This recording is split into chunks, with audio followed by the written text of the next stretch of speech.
Alright, it is November 2nd, 2012. Tomorrow is the deer hunting opener. Everybody in Minnesota gets pretty excited for that. So, just pulled into deer camp. About a 4-hour drive. Saw a lot of blaze orange on the way up, but yeah, let's see here. Yeah, there's my orange box with all my orange clothes in it. Some Mountain Dew. Yeah, I got some food items here. My sleeping bag there. My clothes there. What else we got? Let's see what else we got in here. Oh yeah, look at that. Oh, there's some over there too by my boots. Oh yeah, it's gonna be a good time. Hopefully I see something. I don't know, some years you come up here and you don't see jack. I don't know. We'll see what happens. Oh, commercial break.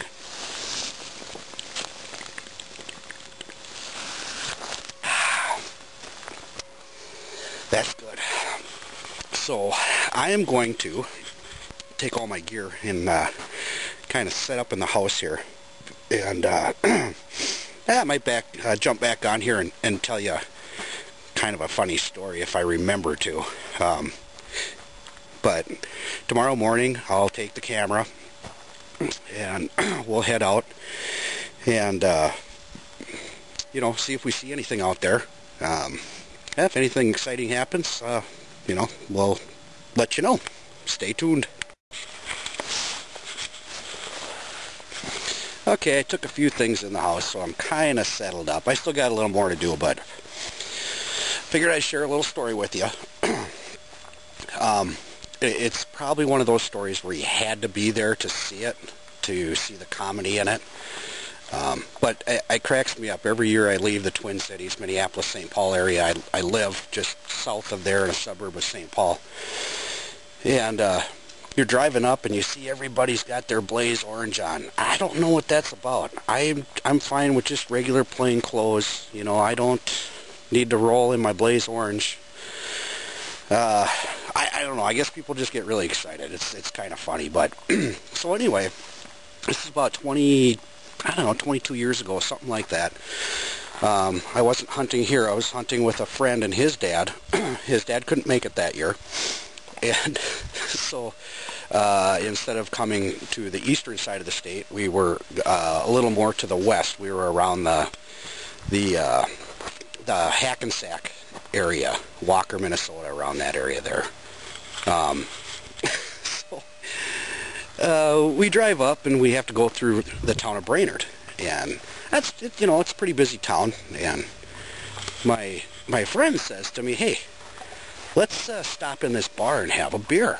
And I'm like, "Yeah, all right, whatever." So we stop in this bar, and if I remember right, it was called the Blue Ox, and I think that bar was in the movie Fargo. Well, it turns out that this is a strip bar. And I'm like, well, all right, whatever. So we get in there, and this is probably about 4 or 5 o'clock. And we're just in our plain clothes. We walk in, and we're sitting at the bar.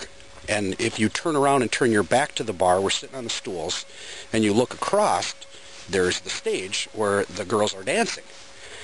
And none of this has started yet. The bar is pretty empty. Now, in between the stage and the bar, there's a bunch of chairs, and then off to the one side, there's a whole bunch of chairs and tables where they're actually kind of facing back toward the bar because they're kind of off to the side of the stage. So we're having a couple of beers, and we're chatting with the bartender, and all of a sudden you turn around, and this place is full. I mean, it is full. So the people who are sitting off to the guys who are sitting off to the side, the strippers come out and they start dancing. And these guys, I mean, every one of them is in blaze orange. Sweatshirts, t-shirts, caps. It's like, I'm looking at them, and they're all looking at these girls, and their eyes are all glazed over, and their jaws are on the floor, and they're all in their blaze orange. It's one of the funniest things I've ever seen. I mean, it's I can't do it justice. It's one of those where you had to be there. But that's kind of my funny story. If you can picture it, all these guys in blaze orange, and hell, I think I was 24 years old at the time. I mean, these guys were, you know, my age now. You know, they were probably in their 40s, and man, they're all blaze orange hats and everything, and I'm watching them, and they're watching the girls dance. Like, I mean, it's like they've never seen a girl dance before. I'm just like, you know, give me another beer. I got to watch these guys. And their jaw just literally, I mean, their mouths were watering, and they're flowing with dollar bills, and they were just like, I'm thinking, wow, you got to wear your blaze orange into a strip bar? And it wasn't just one guy. I mean, it was all of them. We only stayed for a couple more beers, and then we took off, but God, that was great to watch those guys. Anyway, I don't know if you find that humorous or not, but it was funny. Anyway, I'm going to finish gearing up, and we'll check back in later. Alright, so I don't know, I'm the only one here right now. Show you these digs around here. Pretty nice. Well, you got you can see that. I'll zoom you in. We got a big garage right there. And here's the house we're staying in. And if you checked out any of my other videos, you can kind of see the cabin down behind there. And then there's the lake. That house right there, it looks small, but on the back side of it, it's got a huge addition on it. It's a pretty big place. Here's the bait house. Six-wheeler's right in behind that door. Bait truck is right in behind that door. Got a workshop up there. And oh yeah. Oh, zoom, zoom, zoom. If you look real hard right there, you can see my boat. That's put away for the winter. Let's go inside the bait shop, and I'll show you a lifesaver. When you get a deer, that's what you need right there. A four-wheeler, or in this case, it's a Polaris six-wheeler. That is so handy to have. You know, if you can drag the deer to a place where you can, you know, get a six-wheeler or four-wheeler back in there, that's a lifesaver. We got my uncle's bait truck here, but this is where we hang the deer. That's where we hung last year. If you see my video from last year, this is where we hang them.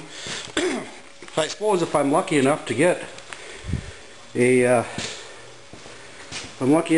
deer, or any of us get a deer, I'll pull this bait truck out. We got a big plow there. We got a snow machine. Got a cherry picker, riding lawnmower, push mower, trimmer. Crepes, this place is set up. Oh, bait tanks. My uncle's a bait dealer, so he traps bait. There's some of his bait tanks. There's more there. There's more there. It's a great place to come up and fish and hunt, and I'm thankful to have it. That's for sure. My uncle and aunt are actually down in South Carolina right now. They're coming back on Sunday morning, so he's going to miss the first day of the opener, but he's hoping to be back in time to hunt Sunday afternoon into the evening. And then we have one other guy coming up who was here last year. We call him Nasty. That's his nickname. And so it's just going to be me and him tomorrow, and then my uncle will be hunting with us on Sunday, but I just figure I'd show you around a little bit. Yeah, I don't know. You just get excited about deer season, and it's kind of fun. So, I don't know. I'm just kind of hanging out by myself now and drinking some BS. Yes, sirree. BS. Gonna have another one right now. Bought my fourth one.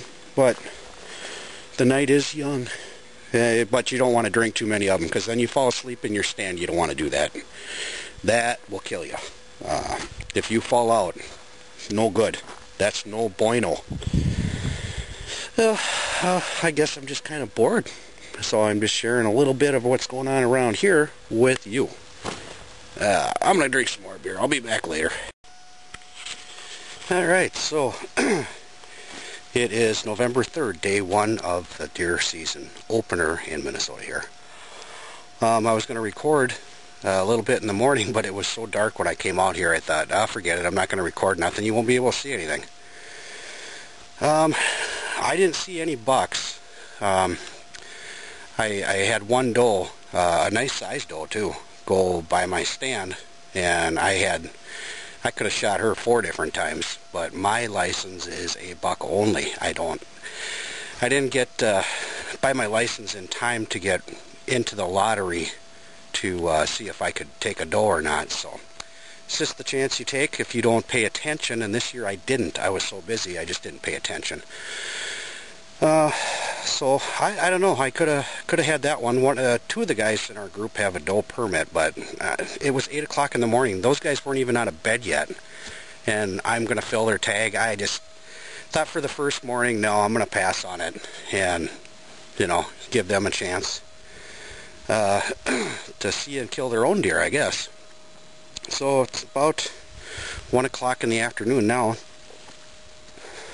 and if you've looked at my videos before from last year's deer hunting, I gave you a shot of my deer stand when I shot those 2 bucks out of. But in the afternoon, typically, if I don't see anything in the morning, I have this gravel road right here. And if you walk down to the corner right there, and you go into the left, that's where my morning stand is. And then to the right, across the road there, I have an afternoon stand. So if I don't see anything in the morning, I'll usually come out about this time and grab a Mountain Dew, get something to drink, and then I'll pack it up and I'll head into my other I have a portable stand over there, and I'll sit there for the evening. And that's a good spot because I've taken about 4 or 5, well, no, probably about 3 or 4 bucks out of there. They seem to go back and forth across the road here. In the morning you see them going that way, and in the evening you see them coming this way. So I've never ever seen anything in the evening out of my stand that I was sitting in this morning. Out of all the years I've hunted here, and it's a lot of them, never seen anything in the evening. It's always right away in the morning. If you don't see anything by 11 o'clock, you're pretty much toast.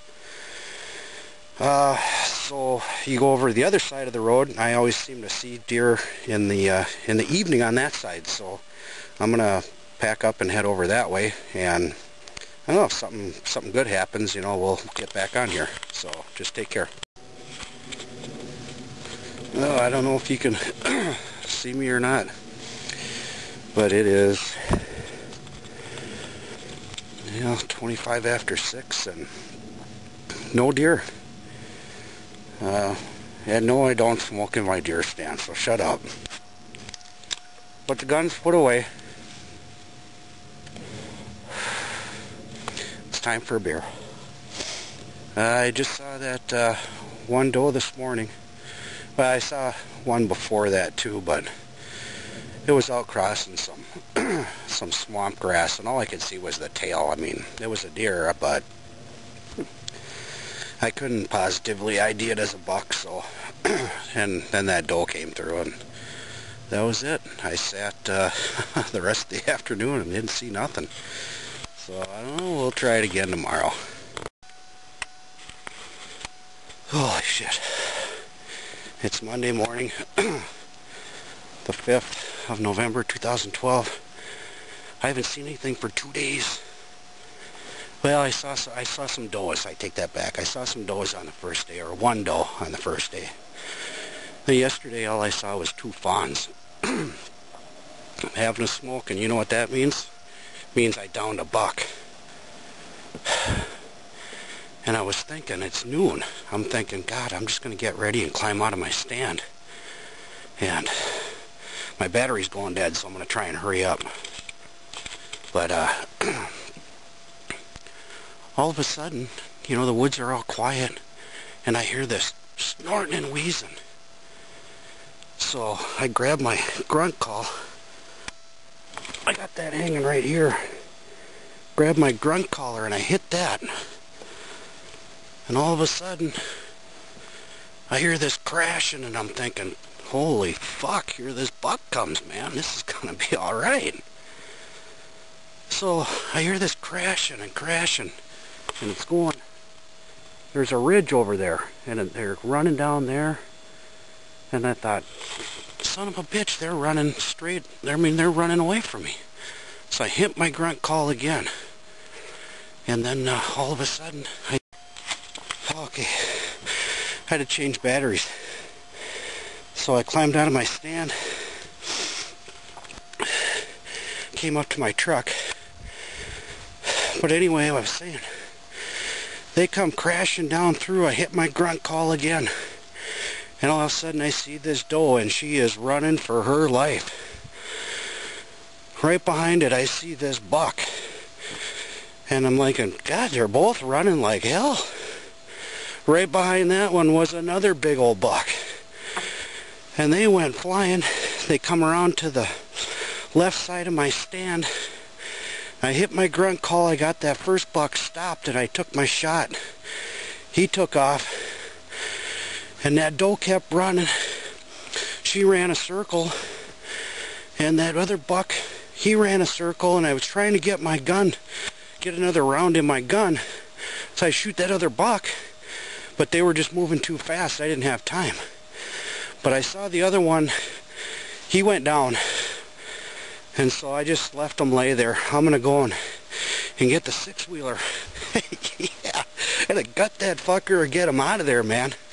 I don't know. You know, if it's a very big rack, it might only be a 6-point or 4-point or something. Who knows? But they were both looked like pretty good-sized deer. They were going so fast. I got it stopped, like I said, with that grunt call right behind a... All I could see was his front leg and kind of front shoulder. I couldn't see the... He was kind of behind a tree, so I couldn't see the rack, or I couldn't see... I just know it was a buck. But... Victory smoke. Change the Elmer Fudd hat. There we go. Alright, so I'm going to go grab the six-wheeler and we'll jump back on here. I'm probably going to grab some help too, because it's back there a ways, so... We'll get back to you. Alright, I went back and got some help, and we're coming with the six-wheeler. We're heading back to the scene of the crime.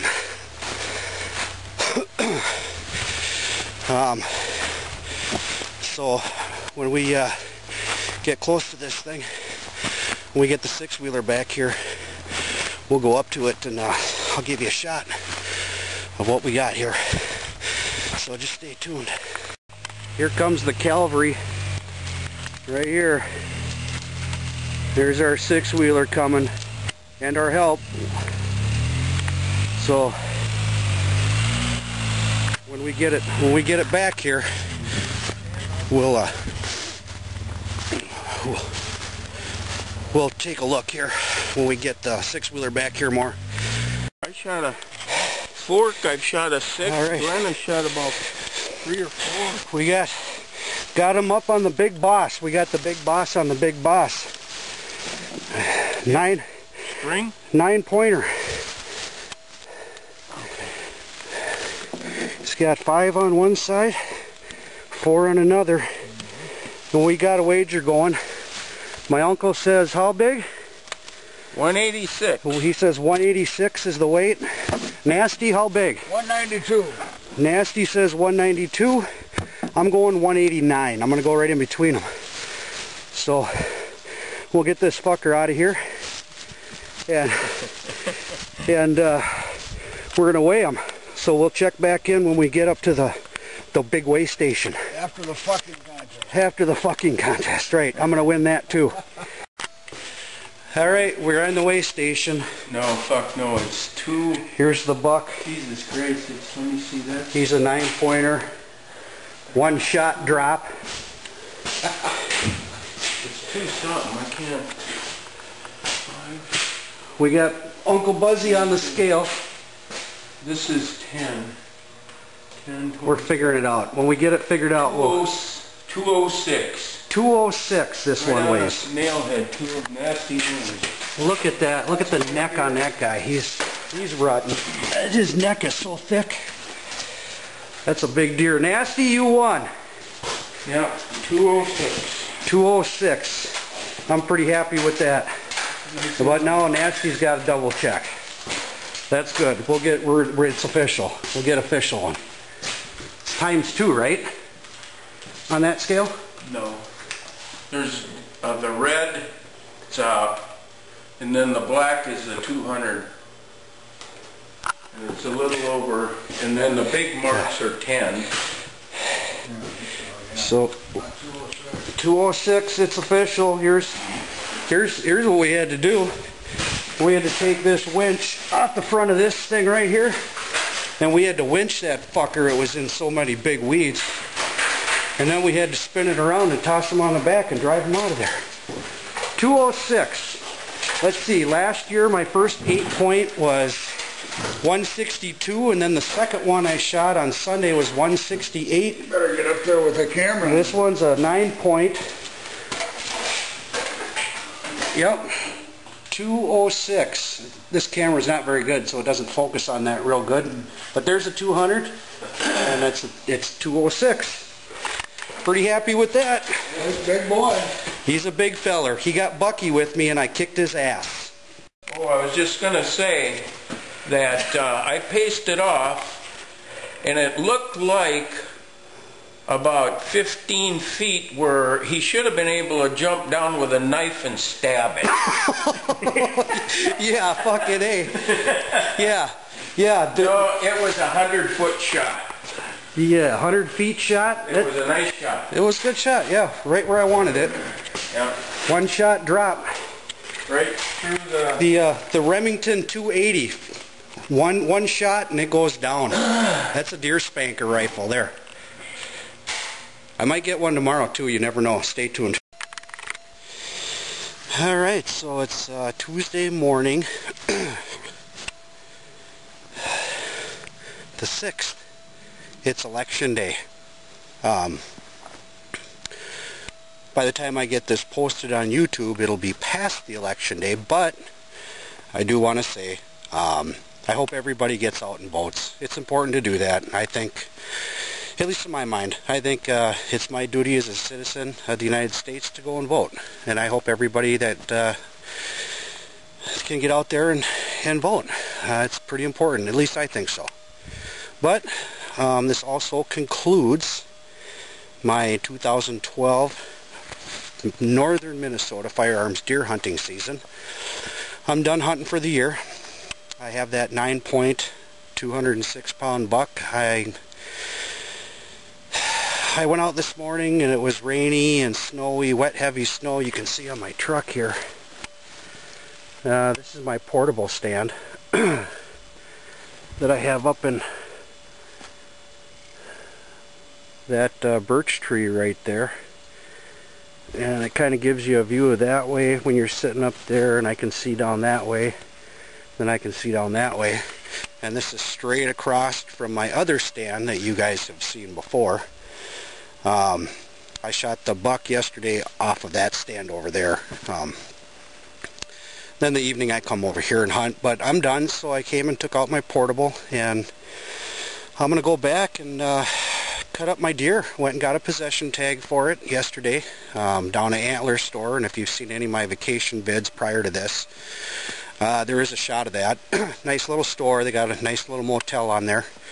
There's a lot of deer hunters, so if you want to come up to northern Minnesota, that's a place where you can stay. There's a lot of public land around. We're hunting private land, and I'm thankful for that. I've hunted public land before. Sometimes that can be pretty tough. But I don't know, I had good luck this year. it didn't look so good when it first started out, but you know, I got a hell of a story to tell, that's for sure. Those two bucks chasing that doe, that was pretty. I've never seen that before. That was a new one to me. And it was fun to watch. It was fun to watch, and I wish, you know, you're talking. I don't have a great camera, and I can't hold the camera and film me shooting a deer. Sometimes that just happens too fast. And this isn't a professional show. I mean, a lot of those shows, those guys are out on these 2,000-acre ranches, and they got food plots, and they got this, and they got that, and I mean, you know, some of them the deer are even fenced in. You know, this is what you call a guy who works 6 days a week, comes up on deer opener, and this is your true fair chase game shoot. You know, you're up there and you're just hoping to get lucky. You know, you don't spend hours scouting and put on scent lock and all that. I mean, you know, there's purpose for all that, and you know, it's got its place, but this is your true fair chase. I'm not making a professional show out here, you know. I just hope you guys enjoy the vid. So when I get home, I'll put it together and post it. Hopefully you guys enjoyed it. If you do, comment. If you don't think it sucks, tell me it sucks. I don't care. You know, it's not going to hurt my feelings. My ego is not that fragile. So, but if you do watch it and you enjoy it, thanks. I hope you had a good time. I know I had a good time. And like my uncle says, the minute that you stop getting excited when you see a deer, it's time to quit deer hunting. You know, and I think that's true. You do. Your adrenaline gets pumping, and so, well, I'm just going on, but when I get back, we'll do some more cooking. I just had to take a little time away from everything and come out and deer hunt. So, hope you guys all get out and vote. It's pretty important. Thanks for watching.